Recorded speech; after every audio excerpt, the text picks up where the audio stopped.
ওয়াস সামাওয়াতু ওয়াল আরদু ফি কাফফা, ও মুসা সাত আকাশ সাত জমিন যদি দাঁড়িপাল্লার এক পাল্লা রেখে দাও আর লা ইলাহা আরেক পাল্লা রেখে দাও, লা রাজাহাত কাফফাতু লা ইলাহা ইল্লাল্লাহ, মুহূর্তেই লা ইলাহার পাল্লাটা ভারী হয়ে যাবে। এটা একটা বিপ্লবী বাণী, এটা ভিক্ষা করার বাণী নয়। জুমার নামাজের পরে একটা টাকা দিয়া যান, আমি গরিব ইনসান, আছে না নাই? আখিরাতে সওয়াব পাবেন পাহাড়ের সমান। আর জিকির ধরে লা ইলাহা ইল্লাল্লাহ। অনেকে মনে করে এটা ভিক্ষা করার জিকির, কপাল পোড়া। আমরা ভিক্ষার সাথে এটাকে জুড়ে দিয়েছি। এটা একটা বিপ্লবী বাণী। এই বাণীর অর্থ, এটার ইম্পর্টেন্স, এটার সিগনিফিকেন্স আর তাৎপর্য যে বুঝে সে আল্লাহ ছাড়া কারো সামনে মাথা নত করতে পারে না। চিল্লা এখন ঠিক কিনা? তাফসীর ফি জিলালিল কুরআনের রচয়িতা সাইয়্যিদ কুতুব শাহীদ, নাম শুনছেন? গোটা বিশ্বব্যাপী তার নাম আর ডাক। তিনি ফি জিলালিল কুরআন লিখে গোটা বিশ্বের যুবকদের অন্তর কাঁপিয়ে দিয়েছিলেন। এই সমাজে তিনি জাহালাত দেখে এই জাহালাতের বিরুদ্ধে কলম ধরেছেন আর যুগশ্রেষ্ঠ তাফসীর রচনা করেছেন, তাফসীর ফি জিলালিল কুরআন। এটার অনেক ভাষায় ট্রান্সলেশন হয়েছে, বাংলায় পাওয়া যায়, খুব সম্ভব আল কোরআন একাডেমি লন্ডন এটা ট্রান্সলেট করেছে। তো উনি এই কালিমার পক্ষে থাকার কারণে, ইসলামী আন্দোলনের কারণে তৎকালীন প্রেসিডেন্ট জামাল আব্দুল নাসের ওনাকে ফাঁসি দেওয়ার আদেশ দিয়েছে, ফাঁসির কাস্টে ঝুলিয়ে মৃত্যুদণ্ডের অর্ডার করেছে। তো জেল কোর্টের নিয়ম অনুযায়ী যাদেরকে ফাঁসি দেওয়া হবে, হ্যাঙ্গিং করা হবে, হ্যাঙ্গিং করার ঘন্টাখানিক আগে ওই কারা কর্তৃপক্ষ থেকে নিয়োগ দেয়া জেলখানার ইমাম সাহেব এসে তাদেরকে লা ইলাহা পড়ায়। কি পড়ায়? লা ইলাহা ইল্লাল্লাহ পড়ায়।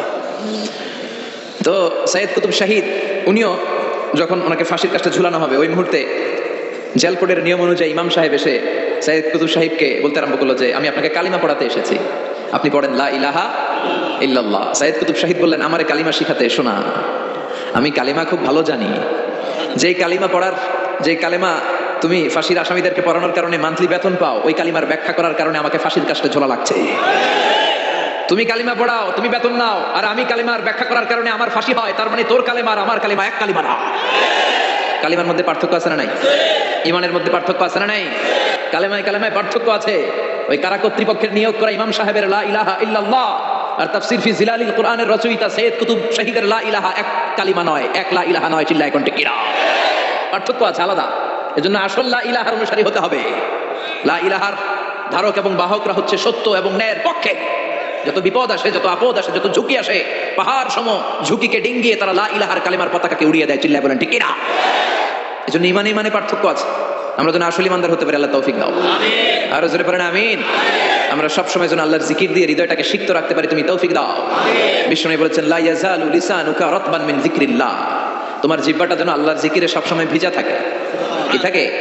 সবসময় যেন পড়ি সুবহানাল্লাহ, আলহামদুলিল্লাহ, লা ইলাহা ইল্লাল্লাহ। সব সময় যেন আমরা পড়ি আল্লাহু আকবার। বিষ্ণু বললেন, আহাব্বুল কালাম ইলাল্লাহি আরবা। খেয়াল রাখবেন, আল্লাহর কাছে সবচেয়ে প্রিয় কথা চারটা। কয়টা? আহাব্বুল কালামি ইলাল্লাহি আরবা। আল্লাহর কাছে সবচাইতে প্রিয় কালাম হচ্ছে চারটা। লা ইয়াদুরুকা বিআইয়িহিন্না বাদাতা। এই চারটার কোনটা দিয়ে শুরু করবে এটা তোমার ব্যাপার, আগে পরে করলেও কোনো সমস্যা নাই। চারটার একটা হচ্ছে সুবহানাল্লাহ, আরেকটা হচ্ছে আলহামদুলিল্লাহ, আরেকটা হচ্ছে লা ইলাহা ইল্লাল্লাহ, আরেকটা হচ্ছে আল্লাহু আকবার। এজন্য সবসময় আল্লাহর জিকির করতে রাজি আছেন তো? আল্লাহরে ডাকতে রাজি আছেন? ফাযকুরুনি ওয়াশকুরুলি। আল্লাহ বলেন, যদি আমার জিকির করো আমিও তোমাদের জিকির করি, যদি আমার স্মরণ করো আমিও তোমাদের স্মরণ করি। আবার বিশ্বনবী বললেন, আল্লাহ ঘোষণা দেন, ফাইন যাকারানি ফি নাফসি যাকারতুহু ফি নাফসি। আমার বান্দা যদি একা একা আমার জিকির করে, আমিও আমার বান্দাকে একা একা স্মরণ করি। ওয়া ইন যাকারানি ফি মালাইন যাকারতুহু ফি মালাইন খায়রিম মিনহু। আর মহা সম্মেলনে যদি বান্দা আমারে স্মরণ করে, আমি এর চাইতেও শ্রেষ্ঠ মহা সম্মেলন ফেরেশতাদেরকে নিয়ে আমার বান্দাকে স্মরণ করি। ওয়া ইন তাকাররাবা ইলাইয়া শিবরান তাকাররাবতু ইলাইহি দিরাআন। আমার বান্দা যদি আমার দিকে এক বিঘত আসতে চায়, আমি আমার বান্দার দিকে এক হাত এগিয়ে যাই। আমার বান্দা যদি আমার দিকে এক হাত আসতে চায়, আমি আমার বান্দার দিকে দুই হাত চলে যাই। ওয়া ইন আতানি ইয়ামশি আতাইতুহু হারওয়ালা। আর আমার বান্দা যদি আমার কাছে হেঁটে হেঁটে আসতে চায়, আমি আমার গোলামের দিকে দৌড়ে দৌড়ে যাই। ওই আল্লাহর বলে কি আমরা মাজারে যে সেজদা দেই, কপাল পোড়া। আছে না নাই? দুদেল বান্দা কালমা চোর, না পায় শ্মশান না পায় ঘর, দিন থাকিতে আয়রে পথে ছাইড়া দে ভণ্ডামি ভণ্ডামি ভণ্ডামি ভণ্ডামি, ছাইড়া দে ভণ্ডামি। ঠিক কি না? ভণ্ডামির সাথে আমাদের সম্পর্ক আছে? মাজার পূজার সাথে ইসলামের কোনো সম্পর্ক আছে? নামাজ কালাম পড়ে না ইবলিস শয়তানের নানা। আছে না নাই? এলাকায় মনে হয় নাই, অনেক জায়গায় আছে। দেখবেন লাল সালু দিয়া উঁচু করা। সাইয়েদনা আলীকে মদিনায় বিষ্ণু পাঠালেন আর বললেন, যত উঁচু মাজার দেখো ভেঙে মাটির সাথে গুড়িয়ে দাও। কবরস্থান উঁচু হবে না, কবর হবে সমান। এটাকে সেফটি দেওয়ার জন্য, সিকিউরিটি দেওয়ার জন্য আপনি চারদিকে সিম্পল বেড়া বা দেয়াল দিতে পারেন, যাতে গরু ছাগল যে এই কবরের অসম্মান না করে। আমরা আশরাফুল মাখলুকাত, আমরা বেঁচে থাকলেও যেমনি সম্মান আছে আমাদের, মরে গেলেও সম্মান আছে না নাই? আল্লাহ বললেন ওয়ালাকাদ কাররামনা বানি আদম, আমি বনি আদমের সম্মান বাড়িয়ে দিয়েছি। জীবিত অবস্থায় যেমনি সম্মান, মরে গেলেও সম্মান, ঠিক কিনা? বিশ্বনবী দেখলেন একটা লাশ যাচ্ছে, লাশ দেখে নবী দাঁড়িয়ে গেলেন। সাহাবারা বললেন ইয়া রাসূলুল্লাহ ইন্নাহু ইয়াহুদ, এটা ইহুদির লাশ। দাঁড়ালেন কেন? বসেন। বিশ্বনবী বললেন আওয়ালাইসাত নাফসান, এটা কি মানুষ না? এটা হোক না ইহুদি, হোক খ্রিস্টান, হোক নাস্তিক, এটা তো মানুষ। আমি তো মানুষকে সম্মান দিয়েছি। I have dignified the status of the sons of Adam. আমি বনি আদমের সম্মানকে বাড়িয়ে দিয়েছি। সবার উপরে মানুষত্ব, তাহার উপরে নাই। এজন্য কবরকে সিকিউরিটি দিতে হবে, কিন্তু গম্বুজ বানানো যাবে, লাল সালু দেওয়া যাবে, মাজারে আগরবাতি দেওয়া যাবে, মোমবাতি, মশারি। অনেক মাজারের উপরে লম্বা মশারি টাঙানো আছে না নাই? ওর বাবারে মশাই কামড়ায়, কত বড় ডাকা। তো মশাই যদি নিজ থেকে তাড়াইতে না পারে, ও তোমারে কি করবে? কথা বলেন। মশা তাড়াতে পারে না নিজের গা থেকে, তোমারে কি বাঁচাবে? দেখবেন যে লোকটা মাজারে মশারি দেয়, ওর বাবার ডেঙ্গু জ্বর, ওর বাপেরে মশাই খায়, ওর মারে মশাই খায়। গোটা বিশ্বের সবগুলো আল্লাহর ওলি যদি একটা গ্লাসের পানিতে ফু দেয়, আর আপনার মা যদি আপনার মাথার মধ্যে হাত বুলিয়ে দেয়, আপনার মা যদি আপনার বুকে একটা ফু দিয়ে দেয়, সব পীর সাহেব একদিকে, মায়ের দোয়া আরেকদিকে। মায়ের দোয়া মুহূর্তে আল্লাহর আরশে পৌঁছে যাবে। এই জন্য বিশ্বনবী বলতেন সালাসু দাওয়াতিন মুস্তাজাবা, তিনটা দোয়া আল্লাহ কবুল ফিরিয়ে দেন না। এক নম্বরে হচ্ছে দাওয়াতুল মুসাফির, সফর অবস্থায় দোয়া করলে কবুল করে কে? দুই নম্বরে দাওয়াতুল মাজলুম, অত্যাচারিত ব্যক্তির দোয়া কবুল করে কে? তিন নম্বরে দাওয়াতুল ওয়ালিদাইনি লিওয়ালাদিহি, মা বাবা যখন হাত তুলে ছেলে মেয়েদের জন্য আল্লাহর কাছে দোয়া করে, ওই দোয়াটাও কবুল করে কে? মাজারে মশারি দিবেন, লাল সালু দিবেন, আগরবাতি, মোমবাতি, কোনো মানত মাজারে মানত করা যায় না। ইন্নী নাযারতু লিররহমানি সাওমা, মানত করতে হয় রহমানের নামে, মানত হবে একজনের নামে। চিল্লায় বলেন তিনি কে?